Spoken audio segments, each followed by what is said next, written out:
Cuando los astronautas del Apolo 13 emprendieron su viaje, que no salió muy bien, si ustedes vieron la película con Tom Hanks y otros actores importantes, al elevarse sobre la Tierra y empezar a contemplar este pequeño bolita azul de mármol, parecía una bolita de mármol, suspendida en la negrura, en la inmensidad del espacio. En su primer transmisión, los astronautas del Apolo 13,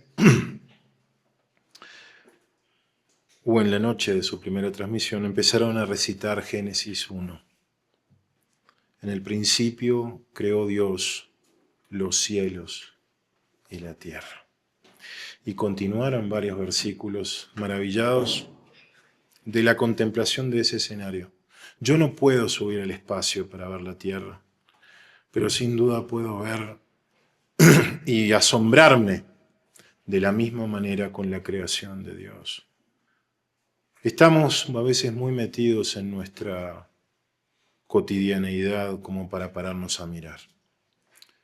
Visitamos un parque cerca de Cajicá ayer, con un escenario, un entorno hermoso, montañas, bosques.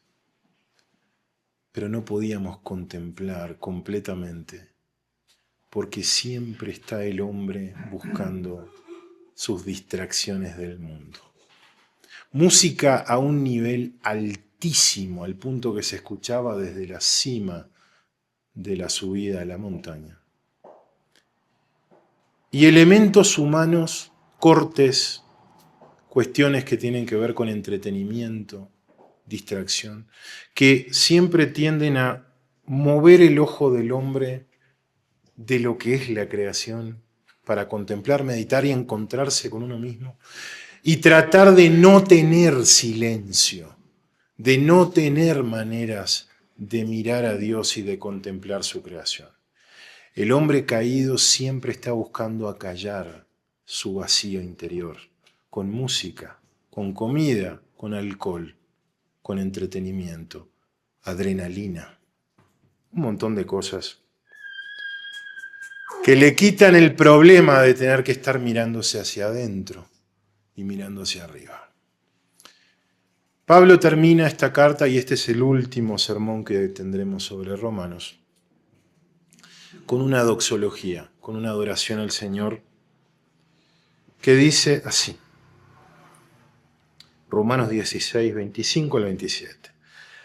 Y al que puede confirmaros, según mi evangelio, y la predicación de Jesucristo, según la revelación del misterio que se ha mantenido oculto desde tiempos eternos, pero que ha sido manifestado ahora, y que por las escrituras de los profetas, escrituras proféticas, debería decir la traducción, según el mandamiento del Dios eterno, se ha dado a conocer a todas las gentes para que obedezcan la fe al único y sabio Dios, sea gloria mediante Jesucristo, para siempre.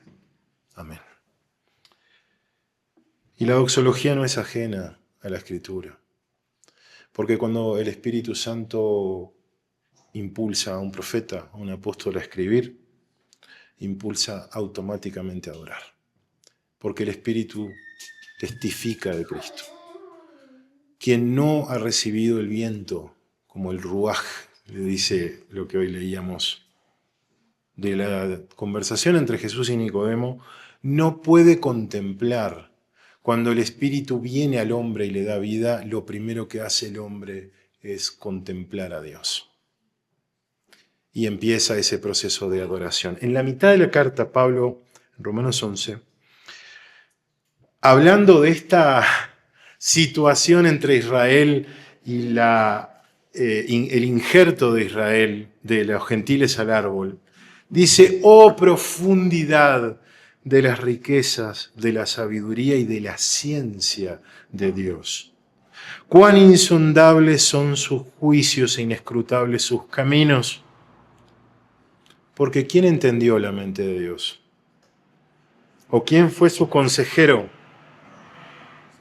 ¿O a quién le dio él primero para que le fuese recompensado? Porque de él, y por él, y para él, son todas las cosas. A él sea la gloria por los siglos. Amén. Para él también son todas las cosas. El hombre despotrica con Dios por cómo es la creación, cuando esta creación ha sido hecha para él. Tú has sido salvado para él, para ser uno con él por los siglos de los siglos, por la eternidad. Y aquel que es poderoso para hacer todas las cosas, mucho más abundantemente de lo que pedimos o entendemos, según el poder que actúa en nosotros. A él sea la gloria en la iglesia de Cristo Jesús, por todas las edades, por los siglos de los siglos. Amén. Estamos repasando doxologías que muestran diferentes aspectos de la gloria de Dios. Tú le has pedido cosas a Dios y Él te da más de lo que tú puedes pedir. Y de formas que tú jamás hubieses podido comprender que Él te lo podría dar.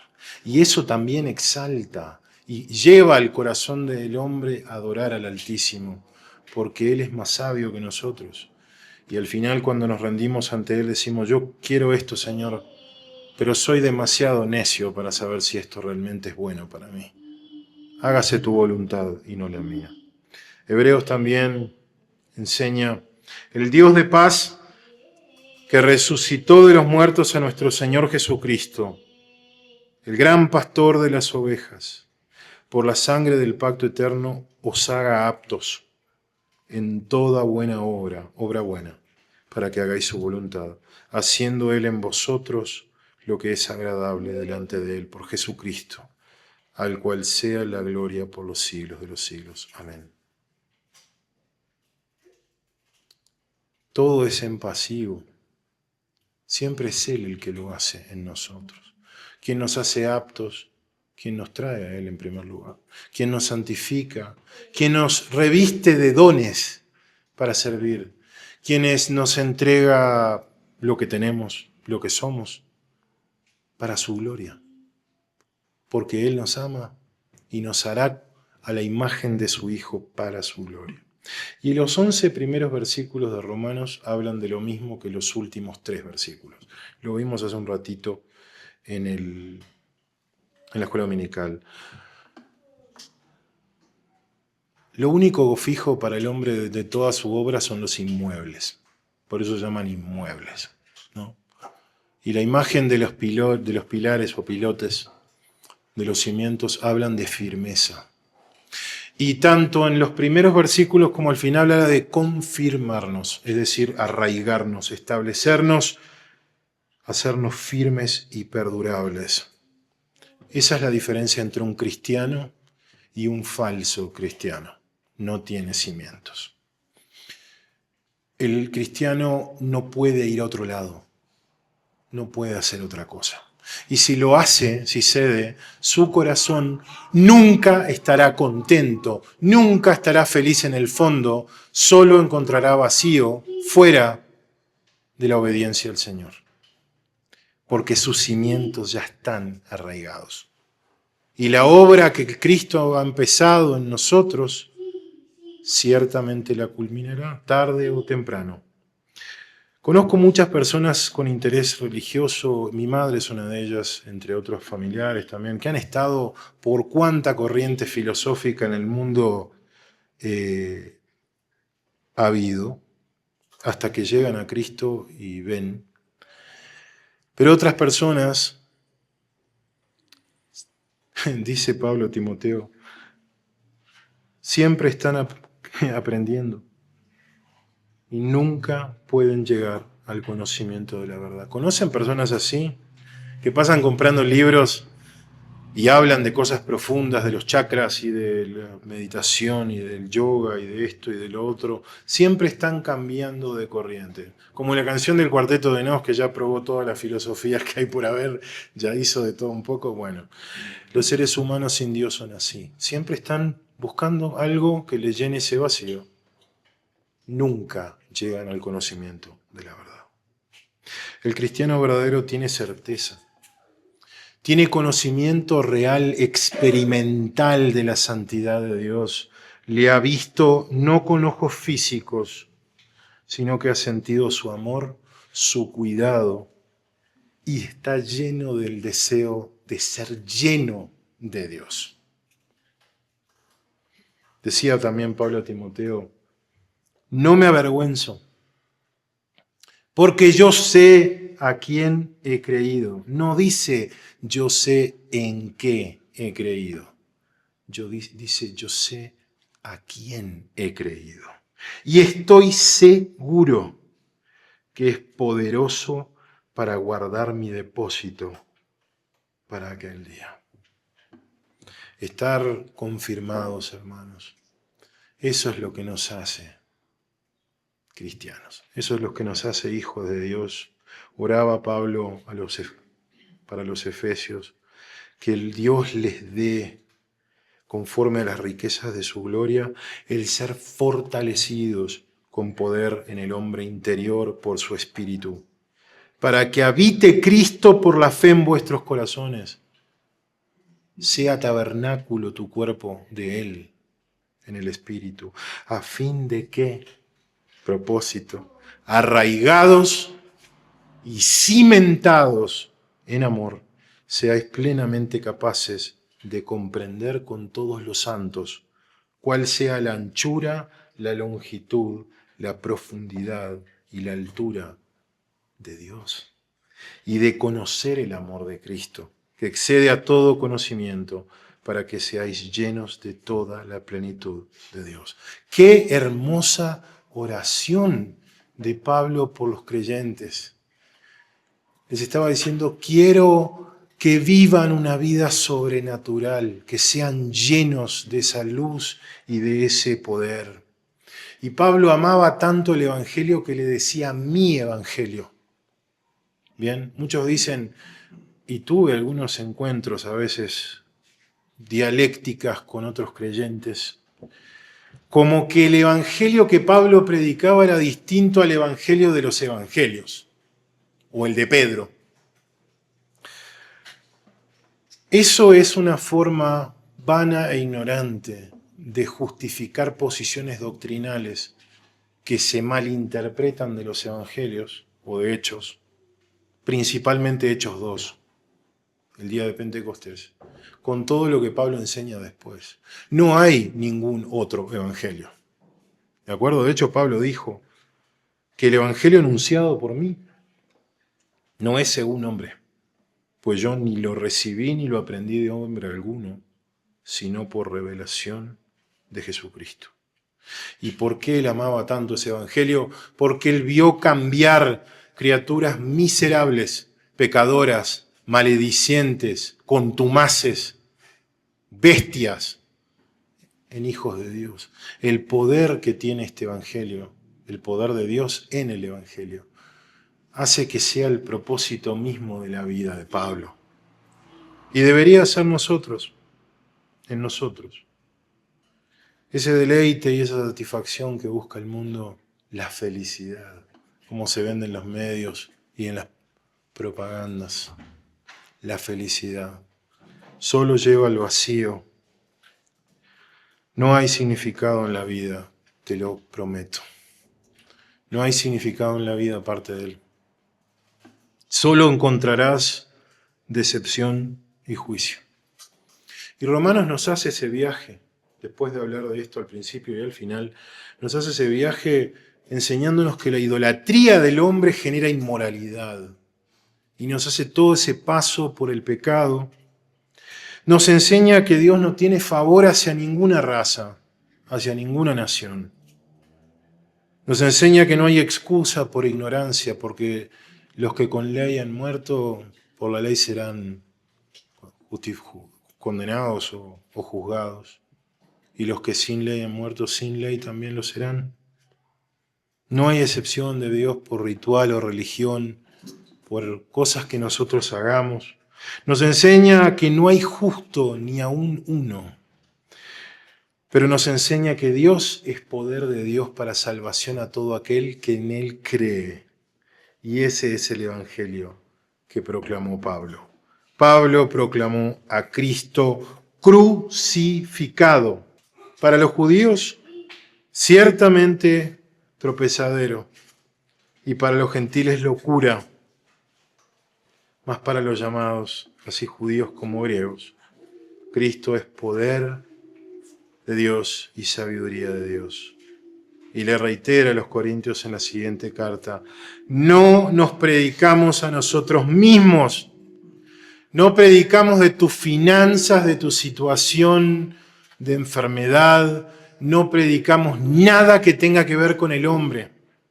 Predicamos a Jesucristo como Señor y a nosotros como vuestros siervos, por amor de Jesús. Porque Dios mandó que de las tinieblas resplandeciese la luz. ¿Se dan cuenta que es lo mismo que estábamos leyendo hoy en Juan 1? Es el que resplandeció en nuestros corazones para iluminación del conocimiento de la gloria de Dios en la faz de Jesucristo. Así que, hermano, hermana, cuando estemos en nuestra vida diaria o incluso nos pregunte un incrédulo de qué creemos o por qué estamos tan felices con la situación que estamos viviendo, cuéntale las bendiciones maravillosas que tienes en Él. Cuéntale que has sido justificado gratuitamente por gracia a través de la fe. Cuenta que estás en paz con Dios. Cuéntale que tienes vida eterna en Él, porque te has sentado en los lugares celestiales en Cristo y estás seguro de ello. Cuéntale que eres morada de Dios en el Espíritu, que tienes vida en Él, que tienes guía de Él, que sabes que eres hijo de Dios porque sientes en tu corazón el testimonio que dice: Abba, Padre. Cuéntale que el Espíritu Santo intercede por ti, por tus plegarias, cuando no sabes qué pedir ni cómo pedir, que tienes firmeza eterna en el Evangelio, en el amor de Dios. ¿Cuál es el misterio de Dios? Y con esto terminamos. Muchos hablan del misterio de Dios, solo el hecho de que no lo vemos, no está entre nosotros. El misterio de Dios que se hace referencia a Pablo es este misterio: que los colombianos, uruguayos, brasileros, rusos, chinos son coherederos, que tú eres coheredero y miembros del mismo cuerpo y copartícipes de la promesa en Cristo Jesús por medio del Evangelio. Tú has sido hecho heredero de Dios, gobernarás y reinarás con Dios, con el Hijo, para siempre. Los profetas no entendían esto, hermanos. Isaías, Jeremías, los antiguos profetas inquirieron diligentemente para entender todo este misterio de cómo se iba a llevar la salvación a todos los pueblos, razas inmundas para los judíos.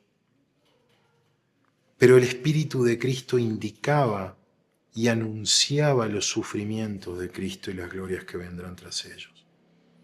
Y nosotros en esta era pequeños, como eran ellos, tenemos este tesoro en vasos de barro para entregarlo a quien escuche, a quien desee saber. Tenemos esta bendición de exaltar a Dios al compartir las bendiciones que hemos recibido. Y en eso Pablo decía que era el más pequeño de todos los santos. Yo lo siento así también. Y tenemos esta gracia de anunciar el Evangelio, esas riquezas que son inescrutables, y de aclarar la dispensación de este misterio escondido desde los siglos en Dios. Y ahora es dada a conocer por medio de la Iglesia a los principados y potestades en los lugares celestiales. Los ángeles caídos que gobiernan este mundo ni siquiera sabían cómo se iba a hacer esto. Y es la Iglesia la que ha revelado y mostrado al mundo cómo Dios obró, cómo Dios está obrando y cómo se culminará y cómo se consumará la obra de Dios en el final. Que el Señor nos bendiga para que vivamos en esa alabanza, en esa exaltación de los propósitos, que vivamos confirmados en cimiento, con pecado, con nuestra realidad carnal, con lo que hemos heredado de nuestros padres, con lo que se formó torcido de nuestra cuna y de nuestra juventud, pero completamente confirmados que Él nos hará perfectos en Él. Amén. Gracias, hermanos, por este tiempo para meditar y asombrarnos en la realidad de Dios. Oremos para terminar.